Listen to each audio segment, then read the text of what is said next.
బామ్మల కాలం నాటి అరటికాయ కూరండి. బామ్మల కాలం నాటి కూర అంటుందేంటి అనుకుంటున్నారా? అరటికాయని మసాలా పెట్టి వండుతున్నానండి నేను. దానికోసం ముందుగా కొంచెం ఆయిల్ తీసుకొని, అందులో ఒక 4, 5 ఎండుమిర్చి వేసి, కొంచెం జీలకర్ర, ధనియాలు కూడా వేసి, ఒకసారి వేగిన తర్వాత, అందులోనే మనం చాప్ చేసి పెట్టుకున్న ఆనియన్స్‌నైతే ఏసుకోవాలండి.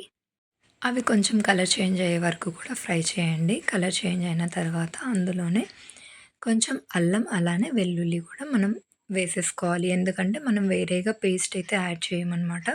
కంప్లీట్‌గా మనం ఏమేమి ఇంగ్రీడియెంట్స్ వేయాలనుకుంటున్నామో అన్నీ ఇందులోనే వేసేయాలి. ఫటాఫట్ అయిపోతుందనమాట కర్రీ మార్నింగ్.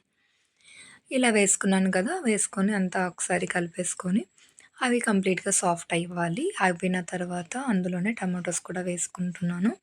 టమాటో అనేది కంప్లీట్‌గా ఆప్షనల్ అండి. అంటే కొంచెం పులుపు టేస్ట్ కావాలి అనుకునే వాళ్ళు టమాటోస్ వేసుకోండి. లేదు అన్న వాళ్ళు స్కిప్ చేసుకోండి. చూసారు కదా! అవి ఫ్రై అయిపోయాయి. వాటినైతే పక్కకు తీసి చల్లారబెట్టేసాను.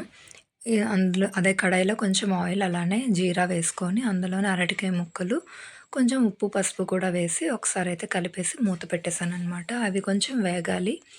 అవి సాఫ్ట్ అయిన తర్వాత పక్కకైతే తీసేసుకోండి. తీసుకున్న తర్వాత అందులోనే ఇంకో కొంచెం ఆయిల్ వేసి, కొంచెం కరివేపాకు, అలానే మనం తయారు చేసి పెట్టుకున్న పేస్ట్ కూడా వేసేసి అందులోనే కారం, పసుపు, ఉప్పు, ఇంకా ధనియాల పొడి కొంచెం కూడా యాడ్ చేసి ఒకసారి కలిపేసుకొని, ఆయిల్ సెపరేట్ అయిన తర్వాత మనకెంత వాటర్ కావాలో అంత వాటర్ వేసుకొని, అది కొంచెం ఒక పొంగొచ్చిన తర్వాత ఈ అరటికాయ ముక్కల్ని కూడా వేసి, లో ఫ్లేమ్‌లో పెట్టేసి మూత పెట్టి కాసేపు మగ్గనిచ్చేయండి అంతే.